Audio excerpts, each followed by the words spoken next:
Muy buenos días, muy buen día. Muchas gracias a todos los que habéis venido. Muchas gracias también a los que nos veis desde casa, que sabemos que son muchos, y que, bueno, estamos encantados de que estéis aquí con nosotros en esta mañana maravillosa de julio.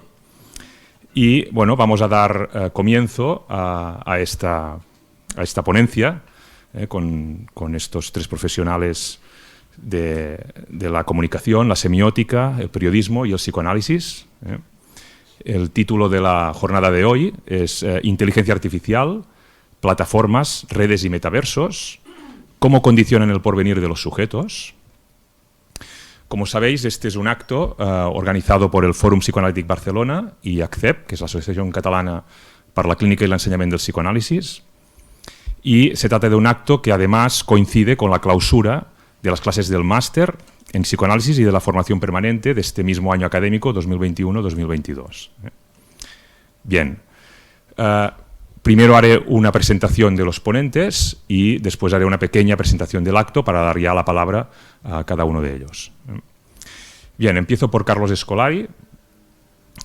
Carlos Escolari, que está aquí a mi izquierda, es catedrático de Teoria y Análisis de la Comunicación Digital Interactiva del Departament de Comunicació de la Universitat Pompeu Fabra. Se doctoró en Lingüística Aplicada y Lenguajes de la Comunicación por la Universidad Católica de Milano y se especializó en el estudio de los medios digitales de comunicación y de la ecología evolución de los medios. Es coordinador también del programa de doctorado en comunicación de la misma Universidad Pompeu Fabra.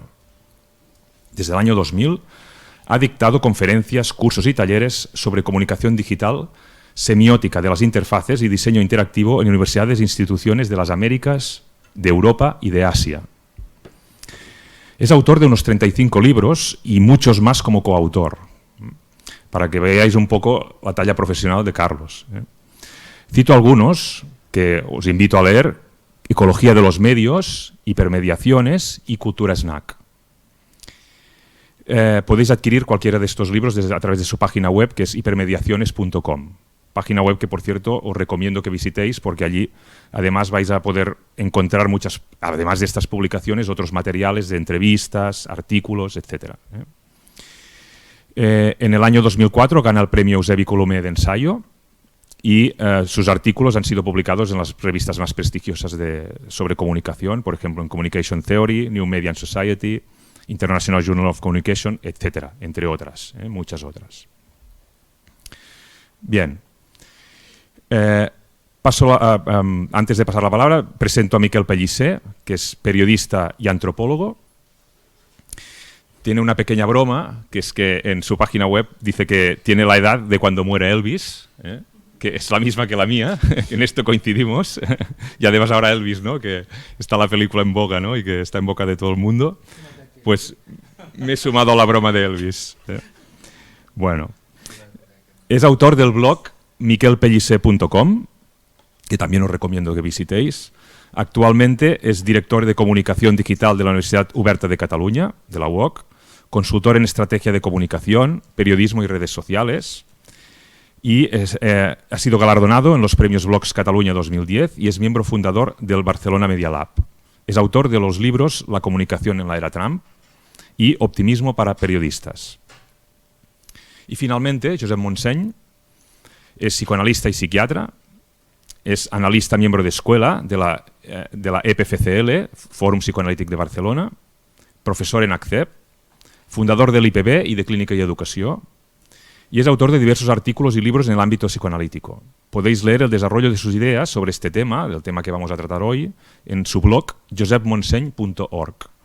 Tiene un par de artículos que encarecidamente os animo a leeros. Uno de ellos es No es solo cuestión de pantallas, interacción humano-digital, adicción y totalitarismo. Y otro artículo que es La humanidad frente a la encrucijada digital, monos o máquinas.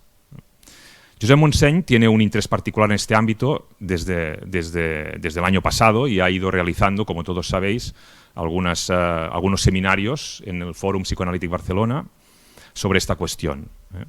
El sujeto se constituye en el campo del otro, según la estructuración de ese otro. El otro digital, ¿qué sujeto producirá? Bien, dicho esto, hago una breve presentación del acto.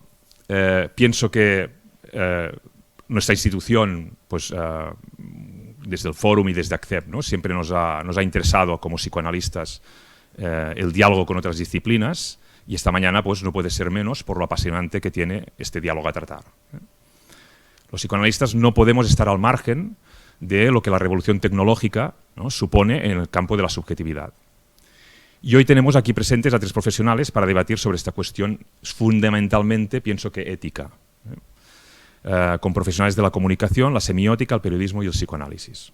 No es pues una cuestión, yo pienso, que sea puramente teórica o una cuestión a la que se le puede pasar página pues pensando que es simplemente una visión apocalíptica, ¿no? Porque vemos cada día en nuestra clínica, ¿no?, cómo niños o adolescentes están adictos a las pantallas, a la televisión, a los juegos, a las redes sociales, etc. Y no solo los niños, sino también los adultos no somos menos en este sentido. También estamos inmersos cada vez más en este enjambre de lo digital. Y pienso yo que más allá de las pantallas, más allá de esta cuestión de la pantalla, nos convierte también en adictos y modifica nuestras propias vidas. Las maquiniza y elimina los malentendidos y los equívocos que la comunicación humana, pues por su naturaleza, produce. Y sin más preámbulos, paso la palabra a Carlos Escolari. Muchas gracias. Bueno, muchísimas gracias al Fórum y a la Asociación por la invitación, a Josep, bueno, todo el equipo que ha organizado toda esta actividad, que tenemos parte presencial y parte online. Yo voy a hablar de... la idea es hablar unos 20 minutos cada uno de nosotros y después charlamos entre nosotros con ustedes. No sé si la gente online puede hacer preguntas también. Puede hacer preguntas por escrito. Por escrito, perfecto. Yo voy a hablar del malestar en la cibercultura. Como se dijo en la presentación, yo ahora, estos últimos años, me estoy ocupando mucho del concepto de evolución mediática, estoy escribiendo bastante y leyendo más todavía sobre estos temas. Y hoy quería hablar, o sea, como dice acá, voy a hablar de muchos libros, cosas que voy a tratar de unir puntos, ¿no?, diferentes autores y cosas que están pasando. En el mundo de la comunicación, en el mundo de las ciencias sociales, que es donde yo me muevo, voy a hablar de lo que se está hablando del giro material o los nuevos materialismos. Yo creo que es una cosa que afecta directamente a todos los que venimos de disciplinas del discurso, del lenguaje, en mi caso de la semiótica. Y después esta interpelación que nos hace Josep y la organización de este evento, ¿no?, sobre el tema del sujeto, ¿no? Y voy a hablar del sujeto en búsqueda del sujeto perdido, ¿no? Todo esto, repito, mechado, enredado con muchos autores y libros. Josep de hace mucho que se preocupa de estas cosas, porque en el año 2008 me invitó a dar una charla sobre estos temas, allá lejos y hace tiempo.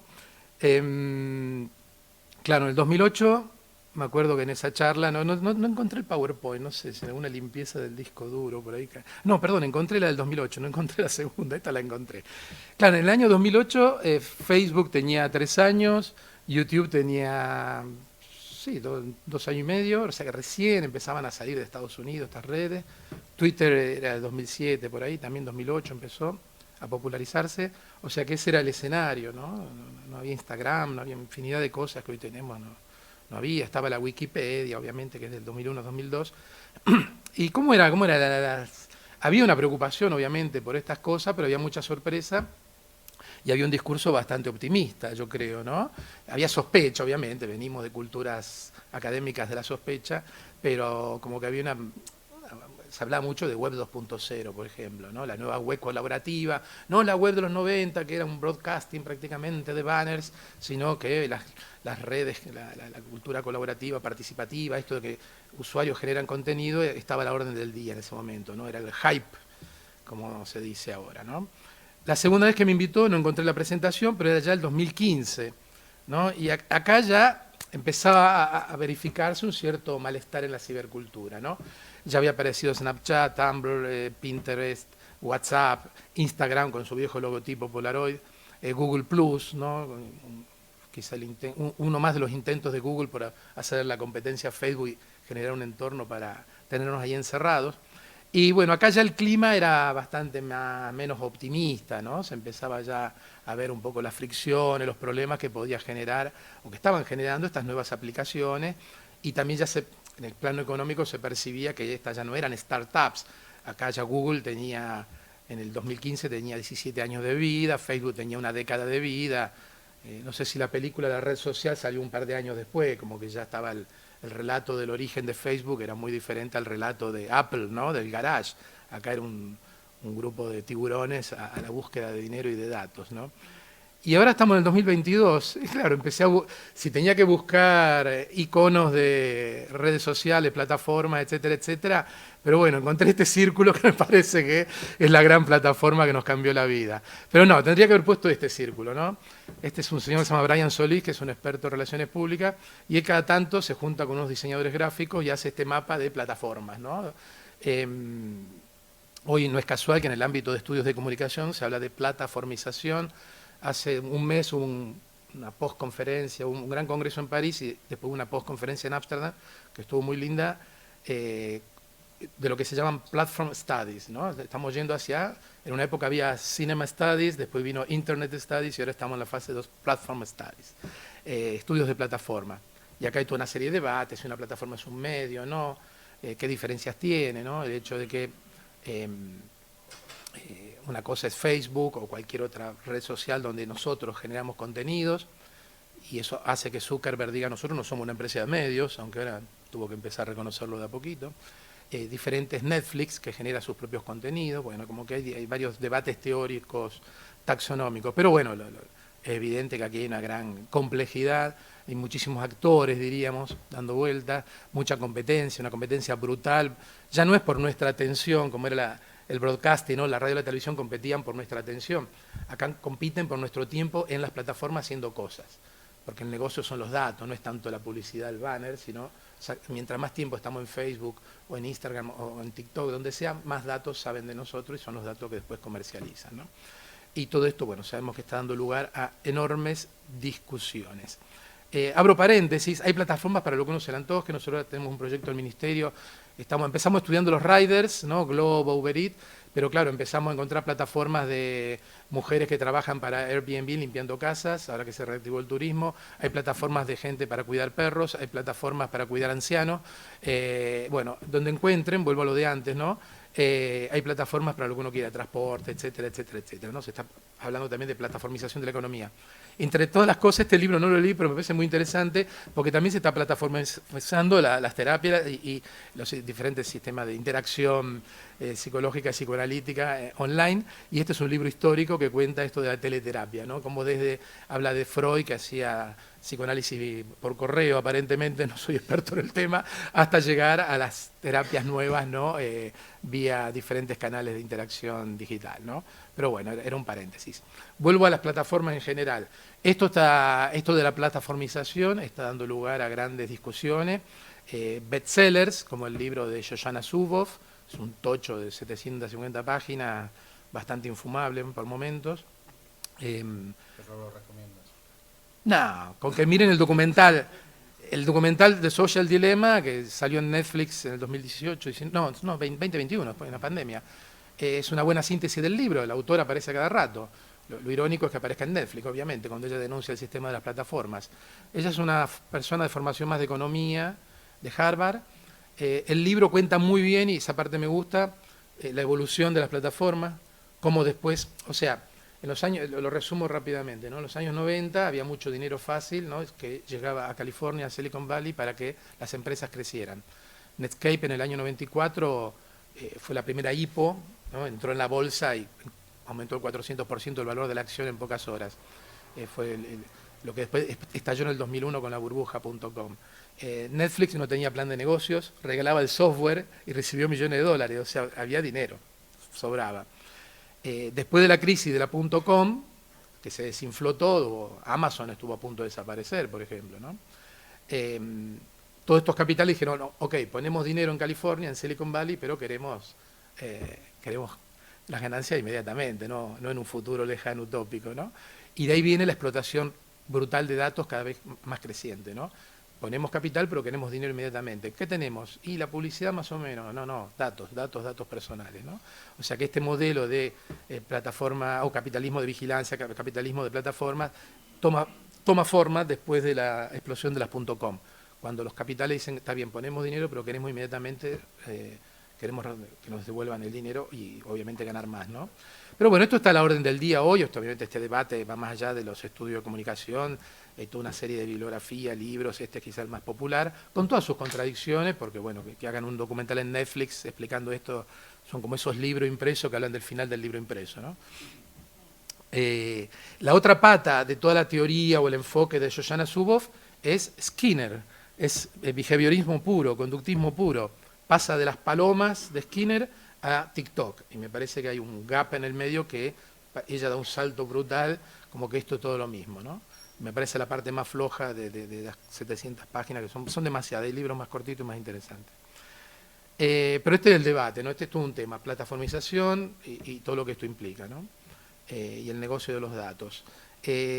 Hago publicidad de mi próximo libro, por lo que decían antes, publico mucho, este va a salir en septiembre, octubre en Anagrama, es un librito chiquito, pero es una historia de la guerra de las plataformas, ¿no? Empiezo con la guerra entre el papiro y el pergamino, y hablo entre la guerra, conflicto entre los tipógrafos y los que copiaban libros en el siglo XV, paso por Edison y Lumière, y Bill Gates y Steve Jobs, hasta llegar ahora, ¿no?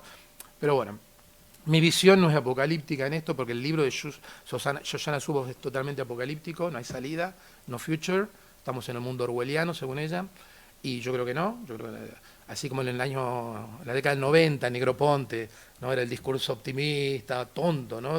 Con la tecnología se solucionaban los problemas del planeta, esta mujer y tantos otros, ¿no? Se han ido al otro extremo, y yo creo que las redes digitales en general no son ni el paraíso de los 90 ni el infierno que aparentemente son hoy, son espacios de mediatización, son espacios de construcción de lo social, de lo subjetivo también, sumamente complejos, donde hay grandes corporaciones, como las hay siempre en el capitalismo, y que se necesita intervención pública urgente ahí, pero de ahí a pensar que esto es un escenario apocalíptico, o sea, soy más apocalíptico en lo ecológico que en lo comunicacional, me parece. En las 3 veces que hemos tenido la posibilidad, esta la tercera, ¿no? Siempre aparece una autora, ¿no? Porque siempre que uno dice temas digitales, aparece el nombre de Sherry Turkle, ¿no? Y yo creo que el recorrido de esta mujer es totalmente paradigmático, de este pasaje de lo festivo digital a lo apocalíptico digital en que estamos hoy sumergidos. Ella está en el MIT, siempre cuenta que ella estuvo a principios de los años 70 en Francia y que frecuentó clases de Lacan y Foucault, qué sé yo. Yo no sé qué aprendió ahí porque es bastante una psicología del self lo de ella, ¿no? Muy estadounidense. Pero bueno, ella fue la primera que se puso a investigar la vida en las comunidades virtuales, ya en los 80, ¿no? Los MOOD, las comunidades de videojuegos online que eran escritos. Sacó este libro, el Second Life. El Life on the Screen es un clásico de la cibercultura de los 90. Ella ahí festeja esto de que las personas tenían varias identidades, ¿no? Una persona que ella entrevista a un chico le dice, yo tengo varias vidas, dice, para mí el mundo real es una ventanita más, otro window, ¿no? Como acá soy, en este juego, en esta plataforma online, soy un emperador romano, allá soy mujer, y en el mundo real soy estudiante del MIT, ¿no? Y ella, bueno, festejaba un poco todo esto. Fue portada de una de las primeras ediciones de revista Wired, que es la Biblia de la cibercultura, y esta mujer, ya a partir del 2010, empezó a cambiar. En Argentina diríamos le agarró el viejazo, ¿no? Porque publica un libro basado siempre en estudios empíricos, mucha entrevista, se llama Alone Together, ¿no? Ya el título lo dice todo, ¿no? Cómo la tecnología nos está aislando, ¿no? O crea una falsa sensación de together. Y ya el otro, ya en el 2013-14, saca este libro de la conversación, que las tecnologías están matando la conversación. Ella tiene una conferencia TED, que este es un fotograma de la conferencia TED, ven que ella está ahí ya tachando su propia portada. Yo la escuché en el 2012 en una conferencia en Nueva York, no era la TED, era otra, la TED cuesta mucho. Y fue alucinante, porque ella dice, bueno, yo estoy en mi casa y vienen mis hijas y se sientan todas en el living, unas chicas adolescentes, y están ahí con el móvil y no hablan entre ellas. Ok. Y después agrega, por lo menos en la época de la televisión las familias hablaban. Yo dije, no, estuvieron 50 años los psicólogos estadounidenses diciendo, no, que los efectos de la televisión en los niños, que era un desastre la televisión, y ahora resulta que la televisión era buena. ¿No será que dentro de 50 años, 20 años diremos, qué linda la época de WhatsApp, cuando estábamos todos conectados? Porque habrá otro monstruo, otro mito, ¿no? Lo mato y aparece una mayor, viene una super tecnología que nos va a aislar y nos va, bueno. Yo que ahora me ocupo de evolución de los medios, los pánicos mediáticos, los miedos mediáticos se vienen repitiendo desde el siglo, bueno, desde Platón, ¿no? El miedo que la escritura iba a matar la memoria. Damos un salto en el tiempo, a Flaubert lo acusaron, ¿no? Y una persona leyendo todo el día era peligrosa en el siglo XIX, ¿no? Y le hacen un juicio a Flaubert por eso. Esto lo explicó Barico muy bien, de manera muy cómica, en el CCCB una vez. Dice, claro, el señor francés llegaba a su casa, querida la comida, y estaba leyendo Madame Bovary. Y bueno, iban a la cama y la mujer seguía leyendo Madame Bovary, obvio que le hicieron juicio, ¿no? Y bueno, el tema es, ya en esa época se cuestionaba el tema de estar metido en la lectura, ¿no? Y cuando apareció el cine, ya yo rastreé un artículo científico que se preocupaba porque la gente no iba a saber diferenciar la realidad de la ficción por culpa del cine. De ahí tenemos el pánico por la radio, sobre todo después de lo que hizo Orson Welles, el pánico por el cómic en los años 50, toda la censura a Easy Comics, porque estaban deformando la mente de los niños. Después vino la televisión. ¿Cuántos sociólogos y psicólogos comieron muy bien durante 3, 4, 5 décadas haciendo estudios sobre los terribles efectos de la televisión en los niños? Que todavía siguen, ¿eh? Porque ahora, si uno hace un estudio cuantitativo, ahora obviamente son los videojuegos, ¿no? Cada vez que hay una matanza en Estados Unidos, millones de dólares van a la investigación de laboratorio, por qué los jóvenes miran videojuegos y matan gente. O sea, videojuegos juega todo el mundo, ya no es una cosa infantil. Gente de 40, 50 años, yo juego muy poco, pero juegan muchísimas horas los videojuegos y no es que todos salen a la calle con un fusil, ¿no? Es alucinante. Pero bueno, yo creo que esta mujer marca todo este recorrido.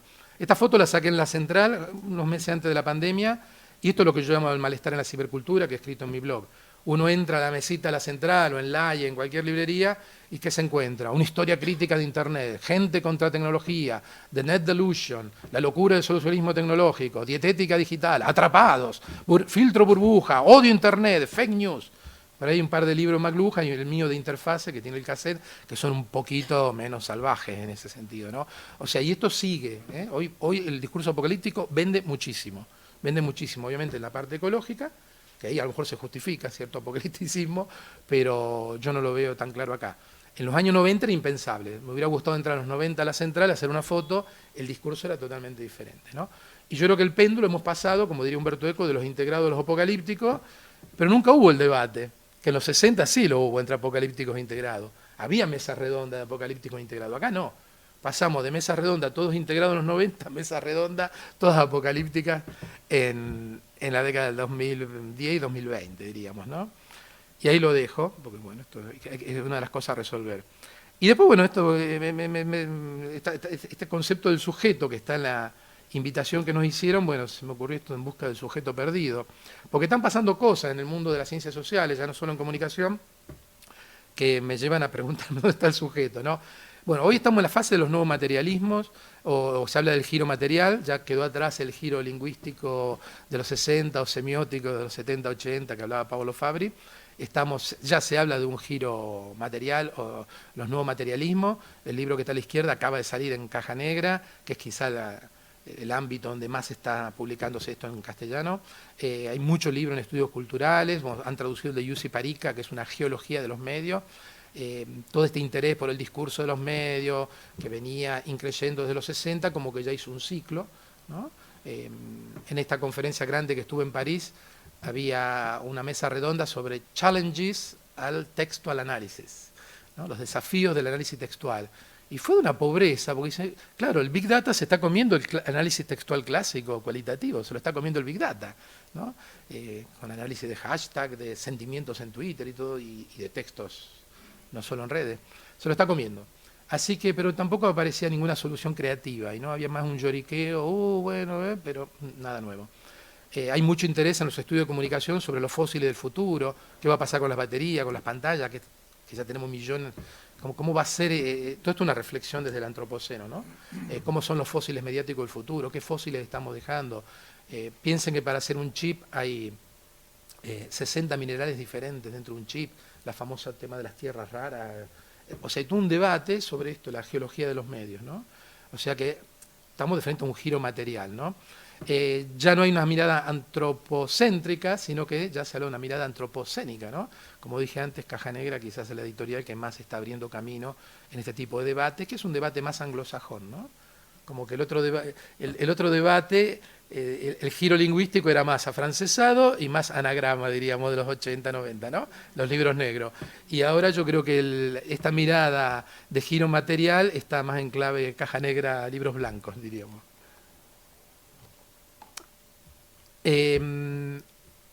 Esto de la sociología asimétrica, porque acá el tema del sujeto es fundamental, todos los referentes del giro material hacen referencia, citan a Bruno Latour, como que el primero que empezó a abrir campo con esto, por lo menos en el ámbito sociológico.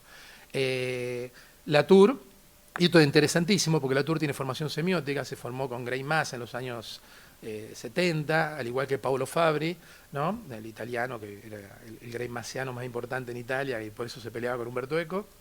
Es interesante porque Latour al principio en su teoría del actor red habla de actante, ¿no? Y él tuvo una formación semiótica muy dura y después ya se reintegra a la sociología, elabora todo un planteo que intenta y va más allá de Bourdieu, del tema del campo y el capital y todo esto de Bourdieu. Y lo que es muy interesante es uno de los fundamentos de esta sociología simétrica o de la teoría del actor red, es que ellos no diferencian más entre actores humanos y no humanos. Son todos actores o antes eran actantes. Y eso, según Latour, viene de Greimas, ¿no? Porque cuando Greimas dice, si vamos a Prop, ¿no? El sujeto era un héroe con la espada mágica, ¿no? El objeto era una espada mágica. Greimas dice, no, el sujeto, una narrativa puede ser un objeto material, puede ser un río, ¿no? No sé, si uno lee una cata de vino, son unos genios los que escriben catas de vino, ¿no? Las notas de las catas dicen, el líquido se abre, campo en nuestra garganta, largando aromas de no sé qué cosa, ¿no? Ese líquido que baja, ¿no? Como una avalancha, es el sujeto del relato, ¿no? Y no es un humano, es un líquido, ¿no? Que baja. Y esa idea lo lleva Latour, después la desarrolla para decir, y llevar este planteo, que ha sido también bastante criticado, pero bueno, es el fundamento de todo esto, que acá son todos actores, acá no hay ni sujeto-objeto, todas esas son cosas viejas, ¿no? Y es muy interesante todo esto por las perspectivas teóricas y analíticas que está abriendo, ¿no? O sea, giro material, lo cual implica que el giro lingüístico y ese componente lingüístico, semiótico, narratológico, como que empieza a perder fuerza, salvo que esté cuantificado, y obviamente era un sujeto el que hablaba, ¿no? Y dado que también metemos inteligencia artificial, bueno, quizás una de las novedades de estas últimas 2 semanas es que abrieron esta inteligencia artificial, uno pone una palabra, un nombre, y esta inteligencia artificial crea imágenes. O sea, se ve que entrará en Google y otras plataformas, ve qué imágenes hay vinculadas a eso, y a partir de eso, no es que hace una fusión de imágenes, no, a partir de eso se inspira el algoritmo y crea imágenes, ¿no? Yo puse Sigmund Freud. Si esto lo buscan en la web, está lleno, ahora van a esta web y ponen lo que quieren, ¿no? Y después me divertí, puse Umberto Eco y Francis Bacon, y ven que la máquina ya empieza a hacer unos hermosos retratos de Umberto Eco en clave Bacon, ¿no? Ya hay otra variante de esto, me dijeron que empieza a hacer caras realistas, ¿no? Ya no es el fake video de Obama diciendo otras cosas, no. Ya uno puede crearse cualquier personalidad, una cara humana, irreconocible respecto a una cara real, y si encima después la hacemos hablar, bueno, ya todo el debate sobre el iconismo, el referente, todo eso hay que replanteárselo, ¿no? Ayer, yo no sé si hay una variante de esto, hay una inteligencia artificial que pone naves espaciales en las pinturas del Bosco, de Caravaggio. Bueno. Acá puse Donald Trump y Homer Simpson, ¿no? Hace estas cosas, y Freud y Van Gogh, ¿no? Quedó bastante chulo esto, ¿no? Tema de inteligencia artificial, había puesto un par de vídeos en la presentación, pero después no me los agarró, se los muestro rápidamente. Claro, esto no es nuevo, son cosas que tienen entre 5 y 10 años, ¿no? La inteligencia artificial, por ejemplo, ya los videojuegos, ¿no? No Man's Sky es un videojuego donde hay que explorar planetas. Los planetas no están diseñados por humanos, los planetas están diseñados por la inteligencia artificial, ¿no? Hay 18 trillones de planetas. O sea, yo podría estar toda la humanidad durante millones de años explorando planetas, ¿no? Están todos creados por la máquina. Espero que ande el audio.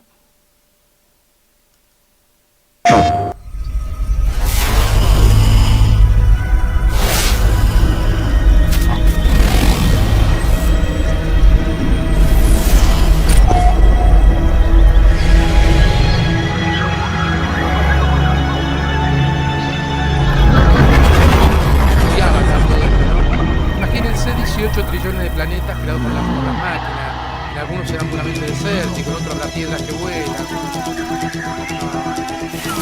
Imagínense todas las especies que tienen, ¿no? Otra cosa que se ha experimentado bastante, y esto está basado en lo que se llama el machine learning, es en la cuestión, bueno, el Minecraft también tiene mucho de esto, ¿no? De ir creando nuevos entornos de manera aleatoria, automáticamente. Y después el tema de la música, ¿no? Esto es un algoritmo alimentado con Bach, aunque de lo que uno quiera, ¿no? Y esta máquina crea música, ¿no? Se han hecho estudios de hacerle escuchar esto a gente experta en música y algunos no distinguían de la máquina de una creación humana.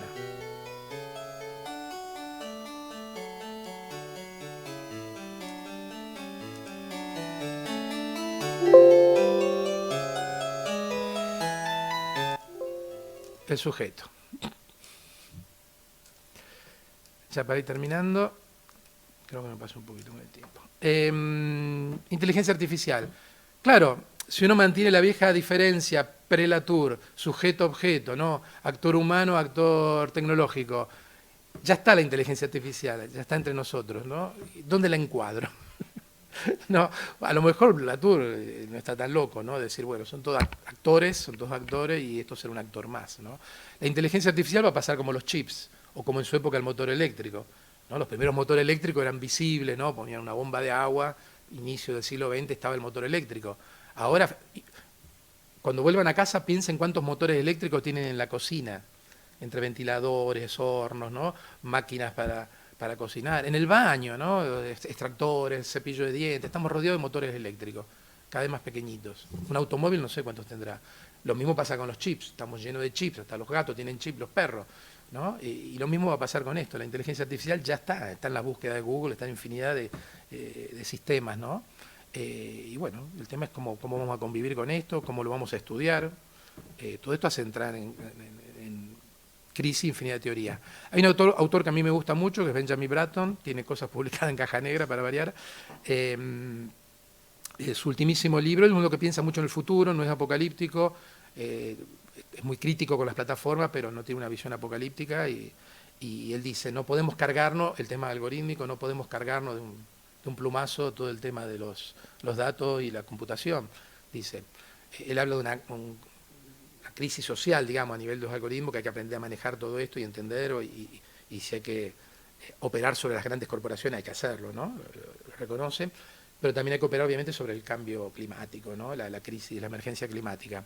Pero lo que dice Bratton es muy interesante, dice, si no hubiera algoritmos, si no hubiera datos, si no hubiera sensores, si no hubiera simulaciones, no sabríamos que existe el cambio climático, más allá de decir, este verano hace más calor que el anterior, ¿no? Si sabemos y tenemos mapas y tenemos infinidad de simulaciones del cambio climático, es porque tenemos datos, tenemos algoritmos, tenemos máquinas, tenemos software que nos permiten procesar esa información.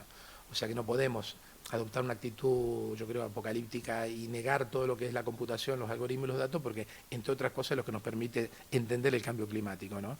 Y él dice una cosa interesantísima, esto de que, bueno, no podemos entender hoy la política sin el componente biológico, sin el actor biológico, podríamos decir, ¿no? Latour trabajó mucho con el descubrimiento de los virus, los laboratorios, en Francia, fueron una de sus primeras investigaciones. Pero esto, ya Latour hablaba sobre el tema dentro de su materialismo también, o este retorno al materialismo, el componente biológico, yo creo que cada vez más importante, y si alguien tenía dudas sobre eso después de la pandemia, yo creo que quedó clarísimo, ¿no? Y bueno, ya para terminar, bueno, un poco resumiendo conceptos, algunas coordenadas, no sé, para después seguir charlando. La reflexión ya es antropocénica, podemos discutir sobre cosas puntuales, pero ya cualquier tipo de debate se encuadra en esta gran transformación que está viviendo el planeta, nosotros, la sociedad, y que genera una incertidumbre brutal. Ya no basta la geopolítica, yo creo que bueno, hay que hablar de biogeopolítica. Yo creo que dentro de este pack materialista entra la cuestión biológica cada vez más fuerte, sobre todo después de la pandemia.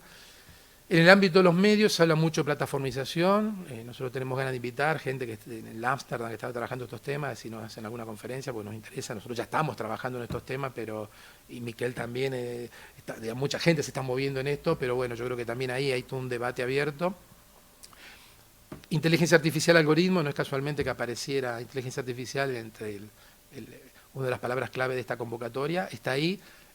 es impensable una vuelta atrás, los algoritmos también están ahí, los datos, es un campo donde hay vacíos legales muy grandes, ahora Europa se está moviendo, y un poco Estados Unidos, para ponerle un coto, a un límite a estas megacorporaciones que hasta ahora han hecho lo que querían con los datos nuestros, incluso hasta llegar a influenciar elecciones. Llamar la atención sobre este pasaje del giro lingüístico semiótico al giro material. Yo creo que esto va a tener una larga vida. El giro lingüístico duró 40, 50 años, o sea que yo creo que hay un reclamo muy grande, ¿no? de pensar lo material, pero yo creo que no debería de esto eclipsar la reflexión sobre los discursos, los mitos y obviamente la cuestión del sujeto. Y bueno, después este tema, ¿no?, de la sociología simétrica, veremos. El pensamiento de Latour hoy está muy bien, tiene un altísimo astral en el mundo de la sociología, es muy citado y yo creo que bueno, acá abre todo un juego, un debate sumamente interesante, ¿no? Y yo creo que para terminar, ¿no?, este péndulo del pensamiento integrado, el integrismo, el apocalipticismo no sirve de nada, hay que pensar más allá de esto, que sería desarrollar un pensamiento crítico pero que no sea apocalíptico. Yo creo que esto es un juego de suma cero, son dos vectores que se anulan mutuamente. En un momento uno sirvió para vender libros en los 90, todo era lindo lo digital, y ahora el apocalipticismo también vende mucho, y yo creo que tenemos que ir más allá. A veces cuesta, porque claro, si uno, cuando uno se modera, digamos, ¿no?, parece que uno está del otro lado. Inmediatamente las lecturas como que te obligan a posicionarte, ¿no?, en uno de los dos extremos. Yo creo que hay que pensar más allá de estas dos áreas. Y bueno, después para terminar, yo creo que podría haberlo agregado acá, ¿no?, el concepto de complejidad desde todos los ámbitos. Se hace un llamado, por lo menos la gente más lúcida, ¿no? Por ejemplo, en el campo de la teoría política, Daniel Innerarity tiene muchos libros, no en caja negra, en Galaxia Gutenberg, sobre la complejidad de la política, ¿no? Y cuando justamente el populismo lo que hace es simplificar. De frente a la gran incertidumbre que hay en el mundo, en las sociedades, que todos nuestros esquemas, las oposiciones tradicionales se han derretido, el populismo te ofrece un blanco y negro. Entonces simplifica. Por eso a la gente le gustan los populismos, ¿no?, porque te solucionan el problema de pensar, la complejidad. La incertidumbre se reduce porque todo es blanco o negro. Y eso es fatal, porque tenemos justamente, como dice Innerarity, que aprender a pensar la complejidad, a operar en complejidad, y me pregunto cuántos de nuestros dirigentes políticos, económicos, sociales están capacitados y la universidad también, estamos capacitados para pensar en estos términos. Así que bueno, hasta acá lo dejo, gracias, y esperemos tener buenas conversaciones.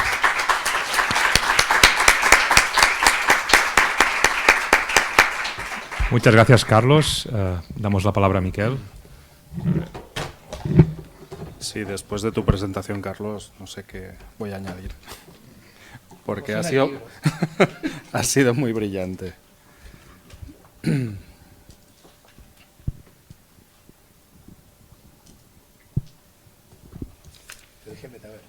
Gracias. No, la verdad es que es un placer estar aquí. Gracias al Fórum Psicoanalític Barcelona por invitarme. Y la verdad es que es un placer porque estoy rodeado de dos personas que, como he dicho, en alguna ocasión admiro y me parecen referentes en sus campos. Bueno, inteligencia artificial, plataforma, redes y metaverso. ¿Cómo condiciona el porvenir del sujeto? Vaya pregunta, es un preguntón. Aquí lo que voy a hacer un poco es dar algunas pistas y a ver si entre todos podemos resolver estas preguntas o esta pregunta. Mirad, el otro día le hice una pregunta a mi hijo de 10 años. ¿Sabes que en la vida real no tenemos vidas extra como en Fortnite?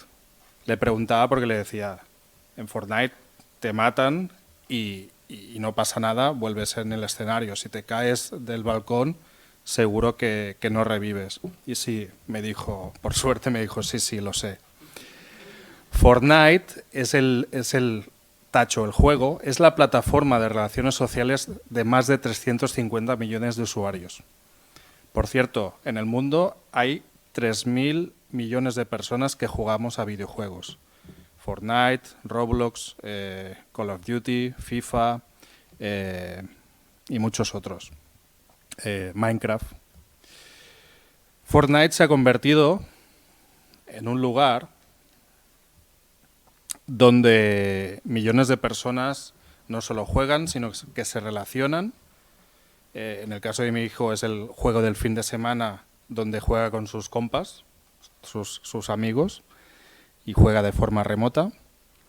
Y es un lugar donde pasan muchas cosas. Hay conciertos, te vistes de moda, te relacionas con personas, descubres marcas, las marcas interaccionan, te vistes, ahora veremos cómo nos vestimos.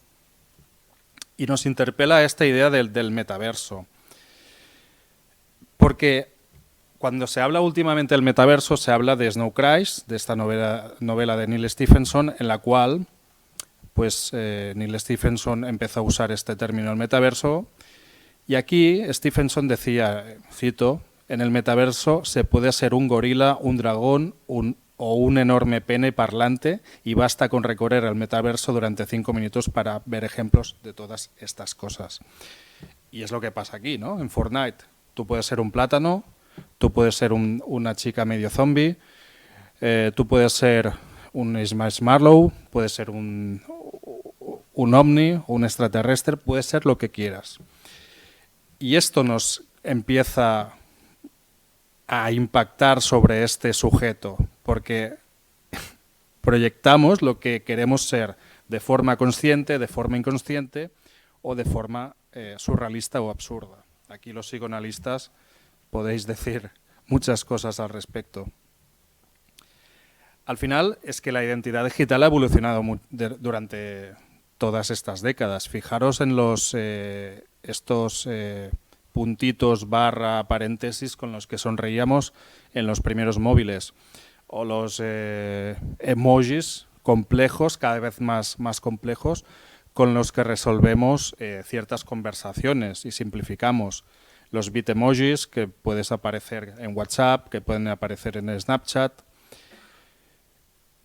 Otros directamente avatares, directamente como los que vemos en la película, en la cual sujetos en un entorno virtual se convierten en seres de otros planetas. Y evidentemente en esta vinculación respecto a esta idea del metaverso que Facebook ha empezado a desarrollar, nos convertimos en avatares que no tenemos piernas y que de alguna forma interactuamos con una visión idílica de nuestro ser.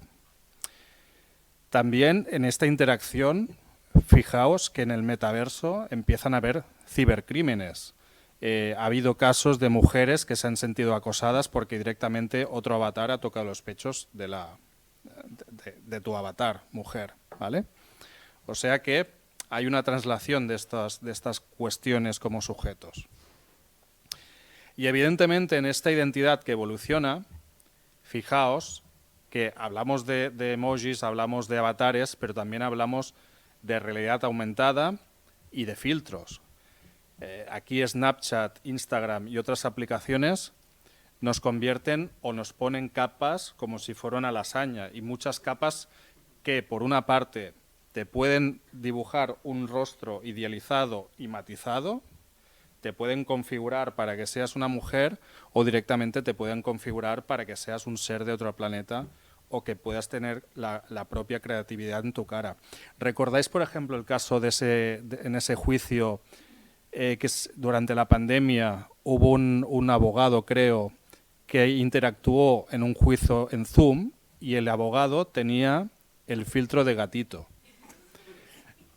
Y este abogado no sabía cómo sacar este filtro y había esas imágenes angustiosas de un gatito diciendo, por favor, ayúdenme, que no sé cómo sacar. Bueno, pues es esta realidad y somos estos sujetos que estamos evolucionando.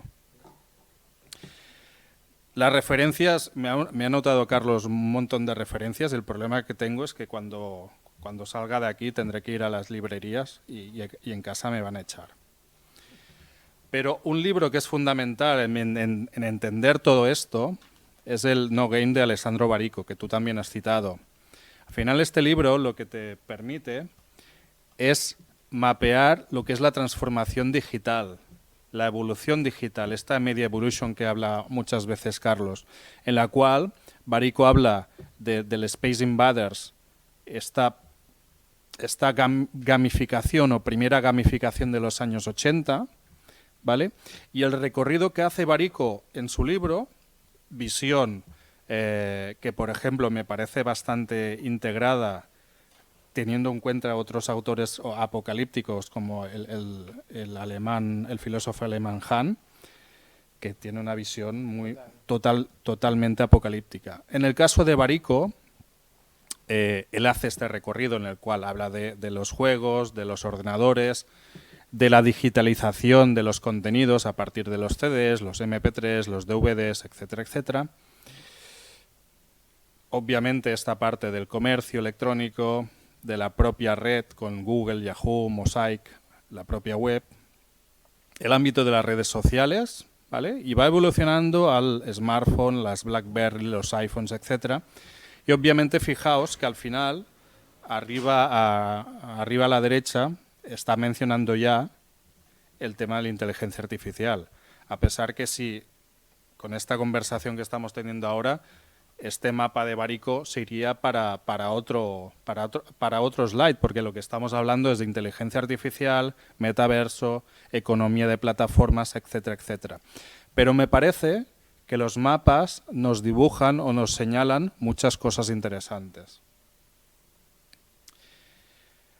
De lo que hablamos hoy no son de 3 o 4 ámbitos concretos, son 3 o 4 ámbitos concretos en los cuales, o entre los cuales hay la inteligencia artificial, el metaverso y la economía de plataformas. Pero es que hablamos de muchos ámbitos, muchos de los cuales Carlos también ha citado: la sobreinformación, la polarización, la economía de la atención, las fake news, la desinformación, la desconfianza en los medios, la Web3, el mundo cripto, la economía de creadores, el NFT, el blockchain, etcétera, etcétera. En este contexto, lo que sí que os digo es que yo no tengo una visión apocalíptica. Fijaos que el primer libro que saqué en mi vida fue Optimismo para periodistas. ¿Por qué? Porque en un contexto en el cual estaban cerrando medios, creía que tenía que dar una visión.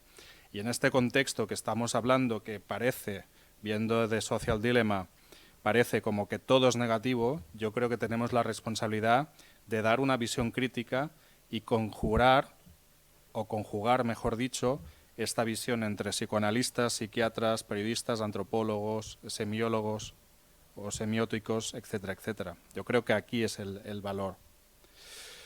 En todo esto, y en este avance, lo que me parece es, y lo que os decía, no sé si me toca a mí responder esta pregunta inicial de la conferencia, pero sí que dar algunos tips que nos ayudan pues a dar esta dimensión y a poner esta parte de debate que creo que será posteriormente muy interesante. Dicho lo cual, a nivel de sobreinformación, en la década de los años 70 el economista Herbert Simon anticipó que cuando la información abunda, el bien escaso pasa a ser la atención. Y este ámbito de la atención me parece, lo veremos ahora con otro autor, me parece muy interesante. Hablamos muchísimo de Trump, del gobierno americano, de las plataformas digitales, de lo que se hace en Silicon Valley, pero ojo, en China existe la censura inversa, ¿vale? Yo durante 5 años trabajé en el Fútbol Club Barcelona, en el departamento de comunicación, y ahí desarrollamos toda la plataforma del Barça en chino y todos los perfiles del Barça en chino, ¿vale? Tencent Weibo, WeChat, etcétera, etcétera. Bueno, ahí, como os podéis suponer, había cosas que obviamente interpelaban a esta censura, y obviamente en la página web del Barça había un sellito de la policía que decía: esta página web es oficial y ha pasado la validación de la policía china, del gobierno chino, ¿vale? Es decir, que muchas veces hablamos del sistema apocalíptico norteamericano, pero es que en China, que no es una democracia, pasan cosas como que existe la censura inversa. ¿Qué es la censura inversa? Sepultar el material embarazoso bajo un aluvión de contenidos sociales que aparta la atención de la gente, ¿vale? Fijaos, el gobierno chino difunde una media anual de 448 millones de mensajes y anuncios en las redes sociales. Más allá que si bloquean mensajes sobre el movimientos LGTBI, sobre el Tíbet, etcétera, etcétera, la verdad es que esta censura inversa existe, ¿vale? De la misma forma que obviamente durante la presidencia de Trump este sujeto fabricó más de 20.000 desinformaciones durante su presidencia. De la misma forma que cuando empezó la pandemia, en febrero de 2020 la OMS alertó del peligro de la infodemia referente a las noticias relacionadas con la COVID, ¿vale? O sea, todo se tiene que poder contextualizar.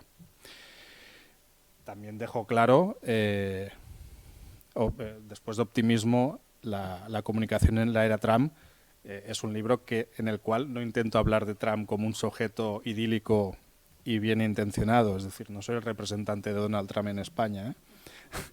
Intento analizar lo que es la Trump Communication Machine, que me parece algo muy, muy importante y digno de estudio. Antes os refería a Han, el filósofo alemán de origen coreano, que también habla de la sobreinformación. En el libro No Cosas dice que el tsunami de información arrastra al propio sistema cognitivo en su agitación. Nos volvemos fetichistas de la información y los datos. Lo que antes decía Carlos también de los datos me parece muy relevante. La sobreinformación es que mirad lo que pasa en Internet en un minuto.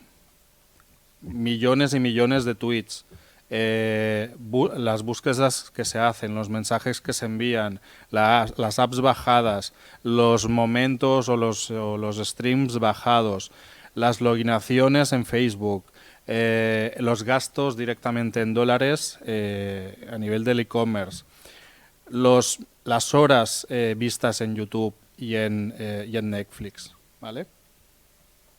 Las relaciones humanas que se establecen, los match que se establecen en Tinder. Por tanto, estamos en este contexto y obviamente el sujeto está impactado. Y lo que decía Han del sistema cognitivo obviamente también. Sobre la economía de la atención, hay un autor que me gusta especialmente, que es James Williams, que trabajó en Google. Tiene un libro que se llama Clics contra la humanidad. 3 ideas. Las plataformas no distribuyen contenidos en función de una jerarquía informativa, sino en la lógica de gestionar la atención. Bueno, esto también los primeros culpables somos los periodistas.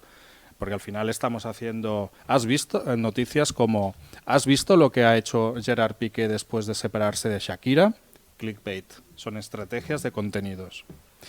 O sea, no es ni Mark Zuckerberg ni Donald Trump. Somos propiamente nosotros y por tanto podemos cambiar esto.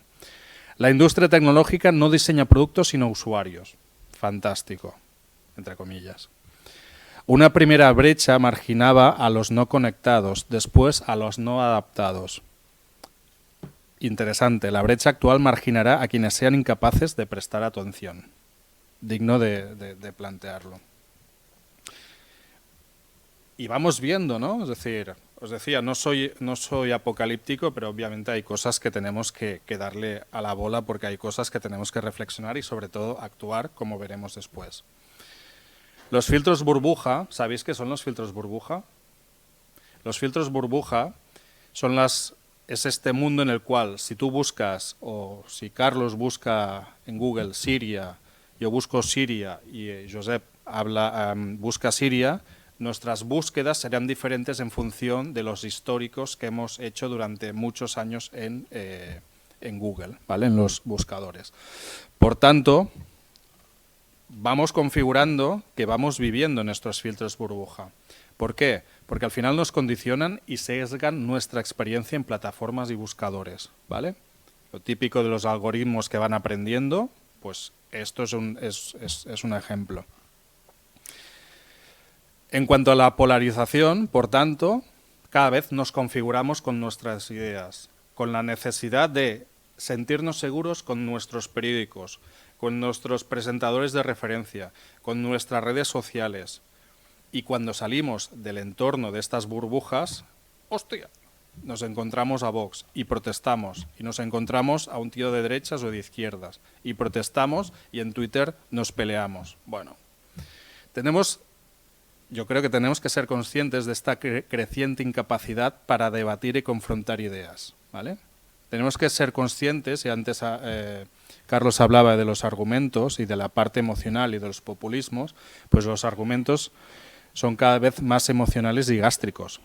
Y estoy en presencia de psicoanalistas, sé que la emoción es importante, pero la emoción llegada a una estrategia de marketing político es peligrosa. ¿Por qué? Porque el reto actual, no como periodistas o psicoanalistas o como semióticos, el reto actual es defender la democracia, porque hay muchas patologías de este sistema que puede ser mejor o peor. Estas patologías, pues las hemos dicho: populismos, fascismos, discursos del odio, ¿vale? Y el odio también vende, como decía Lacan, ¿no? Bueno, vende o es un motor de la vida.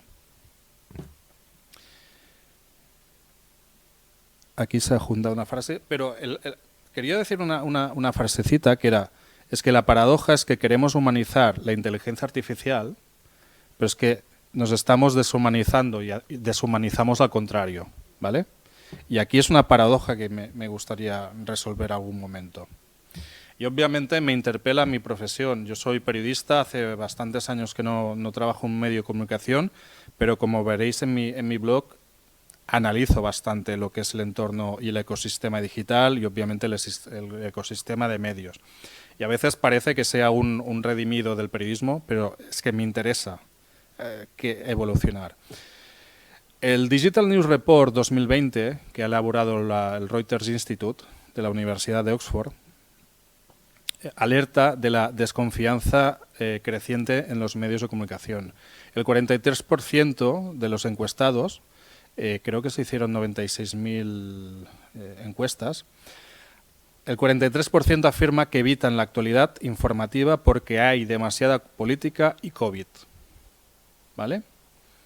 Este es el contexto en el cual en los últimos años, y aquí obviamente también esta parte de pánicos mediáticos que citaba Carlos, pero lo cierto es que el periodismo ha vivido una triple crisis, ¿vale? Una crisis financiera, una crisis de independencia y una crisis de legitimidad, ¿vale? Y obviamente hay desconfianza, desconfiamos de los medios. Y obviamente en este ecosistema, y lo que nos impacta al sujeto, es que buscamos fuentes alternativas de información. Y fijaos que las plataformas cada vez están más influenciadas por teorías conspirativas, teorías alternativas, teorías que de alguna forma van más allá de las fuentes oficiales. Y obviamente en este sentido tenemos que ser críticos ante el poder, pero también tenemos que ser críticos ante las teorías de desinformación, ¿vale? Y llegando a este punto, con estas keywords que de alguna forma hemos puesto en el póster, en la llamada a esta conferencia, pues obviamente estamos muy influenciados por el cine, por la ficción, ¿vale? Los más mayores o los más veteranos, pues teníais como referencia 2001 Odisea en el espacio con este HAL 9000, pues que de alguna forma nos interpelaba a esta inteligencia artificial que mandaba al carajo a los astronautas. Y de alguna forma, los que vimos cine en los años 80, o los que nos criamos con el cine de los años 80, Skynet, Terminator o los robots o las inteligencias de Matrix, pues eran estos referentes que teníamos. Y lo que os decía antes, intentamos humanizar a estos robots, a estas inteligencias, ¿vale? Y en este caso, en esta simplificación de ideas y en esta parte en la cual a veces, pues lo que decíamos, ¿no? A veces necesitamos simplificar ideas, pero es que en el campo de la inteligencia artificial la realidad es mucho más compleja y no estamos en el punto de HAL 9000, ¿vale? Este es un gráfico que aparece en un libro que he presentado esta semana. Es un libro hecho por dos personas que en el Estado español saben muchísimo de inteligencia artificial, que son María Crosas y Enrique Mora. Los dos trabajan en Nestlé, en el Innovation Hub de Nestlé. Y este gráfico que aparece en su libro, pues al final nos pone esta visión de la inteligencia de negocio, la inteligencia artificial, el aprendizaje automático, el procesamiento natural del lenguaje, el deep learning, la computación cognitiva, las estadísticas, etcétera, etcétera, Big Data. Es decir, no estamos en este punto. Es decir, que la inteligencia artificial nos ayuda en nuestra vida y está más integrada de lo que pensamos, obviamente. Que en lo que hemos visto los algoritmos determinan y condicionan al sujeto y determinan su consumo, como hemos visto con los filtros burbuja, está claro. Pero obviamente no os penséis que estamos en este estado donde un día se nos va a revelar Alexa y nos va a mandar a algún otro lugar o nos va a asesinar. No, no estamos ahí. Por tanto, el debate tiene que ser más crítico y más plural. En cuanto a la economía de plataformas, hablábamos de plataformas y redes sociales. Obviamente, y lo hemos visto con la presentación de Carlos, evolucionamos en un Internet que había una primera fase en la cual había los Netscape, los buscadores, los Yahoo, etcétera, en una fase más de comunicación. En una segunda fase, pues la web 2.0 y las redes sociales pues empezaron a cuadrar nuestras vidas y empezaron a condicionarnos. Obviamente, volvemos a esta parte que lo habéis dicho al principio, es decir, cada vez en vuestras consultas llegan más gente enganchada, mucha gente y niños que de alguna forma tienen unos comportamientos súper adictivos y obviamente aquí es este impacto que existe. Y en esta evolución de lo que podríamos denominar no solo las plataformas, sino de esta economía de las plataformas, al final tenemos esta evolución en la cual hay esta economía colaborativa, esta economía por la cual hay un esquema en la cual hay unos proveedores, hay unos usuarios que compartimos unos activos y monetizamos estos activos. Y obviamente la economía de plataformas, en el caso pues de la comida, del consumo, del ocio, de muchos casos del transporte, cada vez es más rico, es decir, y más complejo. En los años 80 o los años 90 no se nos hubiera ocurrido llamar a un rider para que nos trajera la comida, que muchas veces está a 5 minutos de nuestra casa. O quizás no hubiéramos ido a vivir a casa de otro en Polonia o en Noruega. Pero ahora esto, como sabéis, pasa. Y obviamente tiene sus derivadas que impactan en el sistema cognitivo, en el sujeto y nos impactan a nosotros como sociedad. Y sobre el metaverso, que al principio hablábamos de Snow Crash como esta novela que de alguna forma en los años 90 anticipaba todo esto, pues obviamente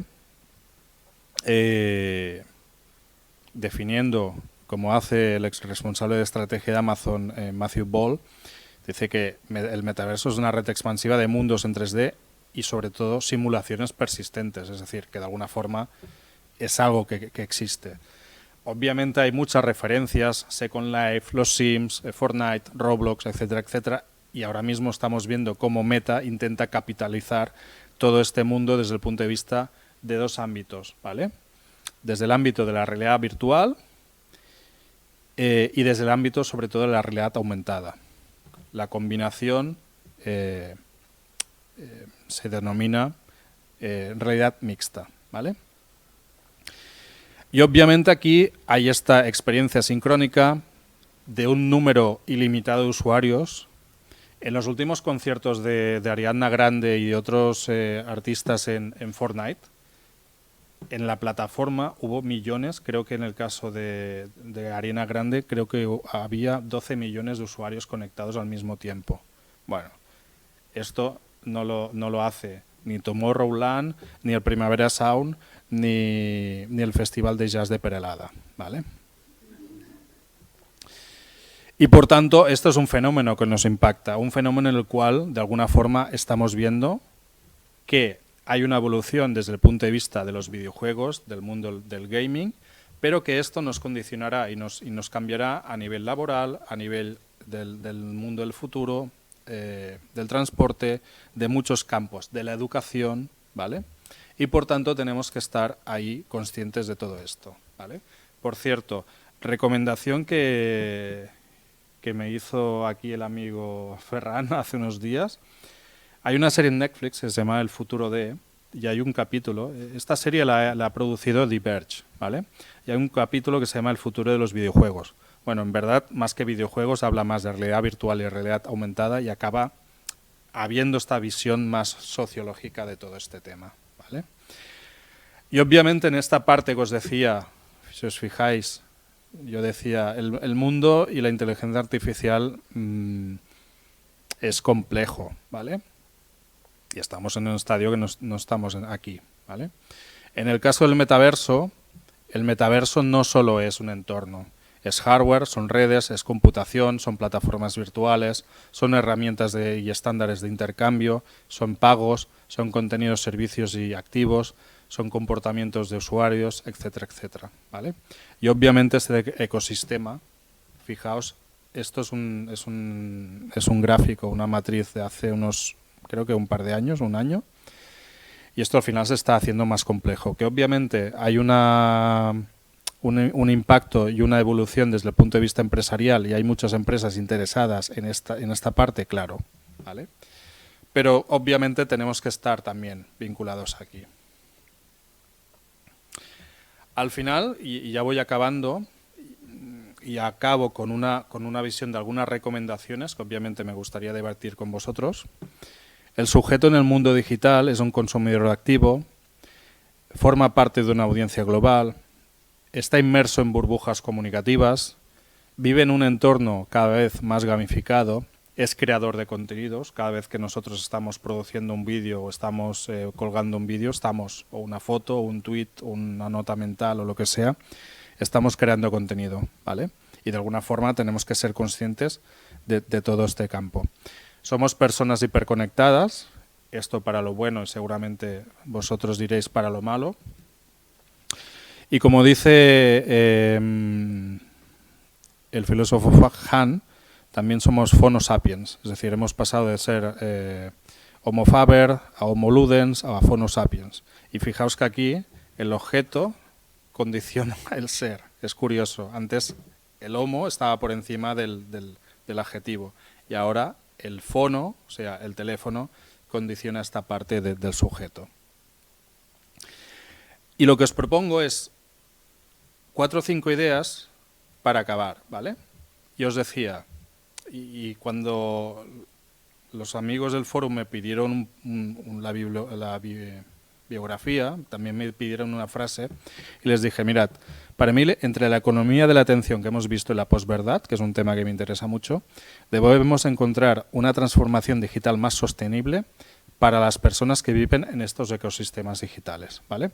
Esto parece obvio, y esta idea de la transformación digital sostenible es una idea que empezamos a trabajar una serie de personas en un periodo que era complicado, decir que había que tener una transformación digital sostenible. Era el periodo de la pandemia, ¿vale? Era el periodo del confinamiento. Y ahí, de alguna forma, pensamos que teníamos que tener una transformación digital más sostenible. ¿Por qué? Porque al final, como hemos visto, nos pasamos cada vez más horas delante de una pantalla, etcétera, etcétera. Y aquí hay que encontrar y hay que evolucionar ciertas ideas para aplicarlas, ¿vale? La transformación digital sostenible tiene que ser de nuestro entorno, tiene que ser de nuestra propia identidad digital. Hemos visto cómo nuestra identidad digital se va transformando, somos avatares, somos filtros, etcétera, etcétera. Y obviamente nuestra conectividad, ¿vale? Por otra parte, y esto es algo que un buen amigo, Marc Argemy, citaba en uno de sus libros, tenemos que tener una dieta informativa sana. Es decir, tenemos que seleccionar muy bien nuestras fuentes de información. Lo siento, tenemos que verificar la información. Y esto diréis, esto es un coñazo, vale. Pues como sujetos y como ciudadanos lo tenemos que hacer porque si no nos las van a meter. Y tenemos que mantener una confianza crítica con los medios de comunicación o parte de ellos, ¿vale? Recomendación, tenemos que tener formación. Tenemos que capacitarnos en hard skills y soft skills, Soft skills, adaptabilidad, creatividad, innovación, resiliencia, sobre todo porque que estamos en un entorno muy volátil, un entorno VUCA. Y por tanto, tenemos que buscar esta parte, decir, vale, ¿lo fácil qué es? Lo fácil, como decía Carlos, al final es ser apocalíptico. Sabéis que en 1800 y pico, 56, aquí en Barcelona, quemaron la fábrica Bonaplata. ¿Sabéis por qué? Porque había telares... ¿Telares? Sí, telares mecánicos. Y esto, a la industria y en la revolución industrial, pues era algo que la gente estaba muy cabreada porque decían que esas máquinas quitarían su trabajo, ¿vale? Todos estos movimientos de la revolución industrial contra las máquinas es lo que se llama el ludismo. Y en este caso, este sentimiento apocalíptico a mí me relaciona muchísimo con este neoludismo, es decir, las máquinas nos van a quitar el trabajo, las máquinas nos van a hacer esto, las máquinas nos van a quitar a nuestras mujeres y van a robar a nuestros niños. Bueno, no estamos ahí. Y obviamente tenemos que tener claro que el entorno es obviamente VUCA. Tenemos que tener educación digital, tenemos que transmitir y compartir valores a nuestras familias. Compartir con los más mayores y los más pequeños. Fijaos, he empezado esta presentación, y perdonad que me pase de tiempo, hablando de esta conversación con mi hijo. ¿Por qué? Porque me preocupa. No se pasa muchas horas delante de la pantalla, pero obviamente me preocupa que no sepa discernir. Y obviamente lo he infravalorado porque un niño de 10 años sabe perfectamente, pero hay que acompañar. Y obviamente hay que acompañar a nuestros mayores, a nuestros padres, abuelos, etcétera. ¿Por qué? Porque en estos gaps, estas desconexiones digitales, los mayores creo que son los que están sufriendo más. Es decir, vas a un banco y todo lo tienes que hacer online. Vas a TMB, al transporte, y tienes que sacarte los títulos por aquí. Si quieres consultar cuánto tarda un bus, lo tienes que buscar aquí. Obviamente, mis padres, algún verano, se han pasado 30 minutos en una parada de bus porque obviamente no saben buscar aquí. Y de alguna forma la pandemia también nos dibuja que tenemos que ayudar en este acompañamiento digital. Y obviamente aprender de los errores, para mí es fundamental. Hay sesgos de la inteligencia artificial. Microsoft, por ejemplo, sacó un perfil de inteligencia artificial que a los 4 días estaba mandando mensajes racistas por Twitter. Bueno, pues tenemos que aprender que hay sesgos. Sesgos de géneros, sesgos culturales, sesgos cognitivos, etc. Tenemos que aprender que hay impacto psicológico, y aquí reitero lo que vosotros sabéis muchísimo. Tenemos que aprender de esta parte de la privacidad y de la ciberseguridad, porque de aquí hay muchos temas que de alguna forma nos impactan económicamente, pero nos impactan muchísimo como sujetos en un entorno cada vez más digitalizado. Y obviamente tenemos que aprender del discurso del odio. Es decir, os recomiendo otro libro que se llama Antisocial, de Andrew Marantz, un escritor del New Yorker, que habla cómo la extrema derecha en Estados Unidos se está haciendo cada vez más fuerte por este uso muy inteligente, y obviamente ultraderecha e inteligencia puede parecer un oxímoron, pero lo es, cómo se está produciendo esta agilidad en la cual están creando muchas comunidades y de alguna forma utilizan las redes sociales e Internet para promover y potenciar el discurso del odio. Y después, algo que estamos haciendo aquí, es decir, acción comunitaria, compartir con otras personas objetivos, visiones, estrategia en entornos físicos y virtuales. Quizás en el 2025 esta sesión la haremos en Meta o la haremos en Metaverso. Bueno, pues seguramente tendremos muchas cosas a decir. Muchas gracias.